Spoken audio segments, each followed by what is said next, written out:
கோவை வாலாங்குளம் படகு இல்லத்தில் கட்டணத்தை குறைக்க வேண்டும். தமிழ்நாடு காங்கிரஸ் மனித உரிமைத்துறை கோரிக்கை மனு. கோவை மாநகராட்சி ஸ்மார்ட் சிட்டி திட்டத்தின் கீழ் வாலாங்குளம் குளக்கரைகள் சீரமைக்கப்பட்டு படகு இல்லம் அமைக்கப்பட்டுள்ளது. இது தமிழ்நாடு சுற்றுலாத்துறை கட்டுப்பாட்டின் கீழ் இயங்கி வருகிறது. இங்கு படகு சவாரிக்கு பல்வேறு வகையான படகுகளுக்கு 200 ரூபாய் முதல் 1000 ரூபாய் வரை கட்டணங்கள் நிர்ணயம் செய்யப்பட்டுள்ளது. இந்த கட்டணம் விலை அதிகம் என படகு இல்லம் அமைத்ததில் இருந்தே பொதுமக்கள் பலரும் தெரிவித்து வருகின்றனர். இந்நிலையில் இக்கட்டணத்தை குறைக்க வேண்டுமென தமிழ்நாடு காங்கிரஸ் உரிமைத்துறையினர் அதன் மாநில செயலாளர் இமயம் ரஹமதுல்லா தலைமையில் மாநகராட்சி ஆணையாளர் அலுவலகத்தில் கோரிக்கை மனு அளித்தனர். இதுகுறித்து மாநில செயலாளர் கூறுகையில், கோவையில் பொழுதுபோக்கு அம்சங்கள் மிகவும் குறைவாகவே உள்ளது. இந்த சூழலில் படகு இல்லத்தில் இந்த விலையானது ஏழை நடுத்தர குடும்பத்தினருக்கு பாரமாக இருக்கும் எனவும் மாநகராட்சி ஆணையாளர் இதில் தலையிட்டு கட்டணத்தை குறைக்க வேண்டுமென கோரிக்கை விடுத்தார். மேலும் கட்டணங்களை குறைத்தால் அனைத்து தரப்பு மக்களும் தங்களது குடும்பங்களுடன் சென்று வருவார்கள். மேலும் ஏராளமான சுற்றுலா பயணிகள் வருகை தருவார்கள் என கூறினார். மேலும் அங்கு பார்க்கிங் வசதி இல்லாததால் அடிக்கடி விபத்துகளும் கூட்ட நெரிசலும் ஏற்படுவதாகவும் தெரிவித்தார். மேலும் கரும்பு கடை பகுதியில் தெரு நாய்கள் அதிகம் உள்ளதாகவும் அதற்கும் நடவடிக்கை எடுக்க வேண்டுமென கேட்டுக் கொண்டார். இந்நிகழ்வில் மாநகர அமைப்பாளர் சிக்கந்தர், 95வது வார்டு தலைவர் குறிச்சி கனி, 82வது வார்டு தலைவர் இஸ்மாயில் மற்றும் முத்து, அப்பா, ஹாரிஸ் ஷெரீப், குறிச்சி டெய்லர் ஃபாரூக், மகளிரணி நிர்வாகிகள் கவிதா, சப்னா, சத்ரியன், கட்சி நிர்வாகிகள், உறுப்பினர்கள் உட்பட பலர் கலந்து கொண்டனர். எங்களது மாநில தலைவர், தமிழ்நாடு காங்கிரஸ் கமிட்டி மாநில தலைவர் செல்வ பெருந்தகை அறிவுறுத்தலின் பேரிலும், தமிழ்நாடு காங்கிரஸ் மனித உரிமைத்துறை தலைவர் மகாத்மா சீனிவாசன் ஆணைக்கிணங்க நான் இங்கே கோவை மாநகராட்சி ஆணையரை பார்க்க வந்திருக்கேன். அது என்ன சப்ஜெக்ட் அப்படின்னா,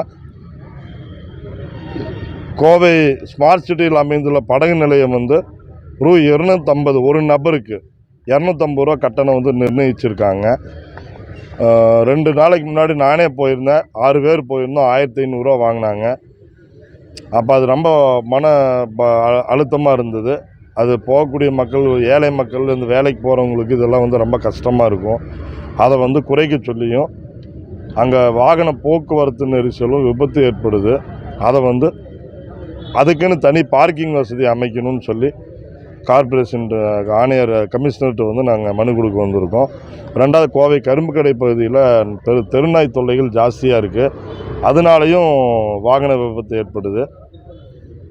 கரும்பு கடை உள்ள ஒரு 1/2 கிலோமீட்டருக்கு மேலே போனோம். ஜீவன் ஸ்கூல் அந்த வழி போகிற வழி, அதுக்கு முன்னாடி ஃபுல்லாக ஆக்கிரமிப்பாக இருக்குது. பல வருடமாக இருக்காங்க. அதை எடுக்க சொல்லி நிறையா டைம் சொல்லியாச்சு. அதனால் பள்ளி குழந்தை செல்கிறப்போ நம்ம மன உளைச்சலாக இருக்குது. அதை ஆணையர் அவர்கள் அதுக்குன்னு ஒரு தனி குழு அமைத்து அதை அந்த ஆக்கிரமிப்பு அகற்றணும் அப்படின்னு சொல்லி கேட்டுக்கொள்கிறேன். நீங்கள் எந்த படகு எடுத்துக்கணும் போனீங்க? நான் சுங்கம் பைபாஸில் இருக்கிற படகு நிலையம்.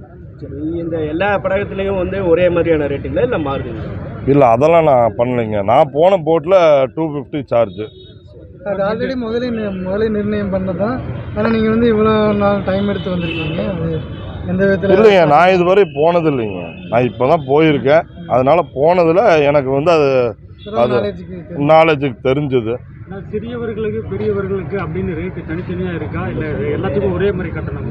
அதாவது 7 வயசுக்கு மேலே இல்லை 5 வயசுக்கு மேலேயோ இந்த மாதிரி ஃபுல் ரேட்டு அப்படின்னு சொன்னாங்க. அது எனக்கு சரியாக ஞாபகம் இல்லை, நம்ம தெரியாமல் சொல்லக்கூடாது. கட்டணம் கொடுத்து விளம்பர பதாகை ஏதாவது வச்சுருக்காங்களா? அதை நான் பார்க்கல, அது வச்ச மாதிரி தெரியல. வைக்கணும்னு நினைக்கிறீங்களா? கண்டிப்பாக வைக்கணும். ஏன் வைக்கணும் அப்படின்னா, அது வைக்கிறப்ப என்ன ஆகும்னா, நிறையா பொதுமக்கள் அதை பார்த்துட்டு 100 ரூபா தானே, 50 ரூபா தானே, 25 ரூபா தானே அப்படின்னு சொல்லி நிறைய பேர் கூட்டம் வரும். இப்போ நீங்கள் அந்த 250 ரூபாய் கொடுத்து போனதுக்கு திருப்தியாக இருந்துச்சுங்களா? எப்படி, எத்தனை ரவுண்டு அது பண்ணுறாங்க? 10 நிமிஷத்துக்கு 250 ஒரு ஆளுக்கு. எவ்வளோ கட்டணம் குறைக்கணும்னு நீங்கள் எதிர்பார்க்குறீங்க? 50லேருந்து 100. 50லேருந்து 100 ரூபா வரைக்கும் இருந்தால் நல்லாயிருக்கும். நல்லாயிருக்கும். கமிஷனரை பெட்டிஷன் கொடுத்தோம். எங்களோட தனிப்பட்ட இதாக நாங்கள் இது பண்ணல.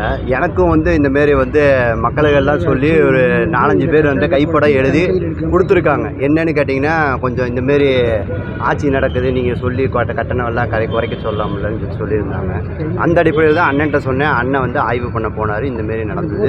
அதனால் வந்து மக்களுக்கு ஒரு பிரச்சனை காட்டி அவர் வந்து நின்று ஒருவேளை அது வந்து தனியார் இல்லை, அது தனியார் கவர்மெண்ட் நம்மளுக்கு தேவையில்லை. அது யார் நடத்துகிறாங்கங்கிறது அவசியம் இல்லை. மொத்தத்தில் கட்டண குறைவு நடக்கணும். இது நடக்காத பட்சத்தில் அடுத்த கட்ட போராட்டம் நாங்கள் வந்து முற்றுகை போராட்டம் பண்ணுவோம். பண்ணி அது மக்களுக்காக நாங்கள் அதை வந்து குறைக்கிற வரை நாங்கள் எங்களோட போராட்டம் வந்து தொடரும். பாதுகாப்பு நடவடிக்கைன்னா போலீஸ் ரவுண்ட்ஸ் எல்லாம் வந்துட்டு தான் இருக்காங்க. அதிலெல்லாம் எந்த குறையும் நம்ம சொல்கிறதில்ல. சரிங்களா? அதெல்லாம் வந்து நல்லா தான் இருக்குது.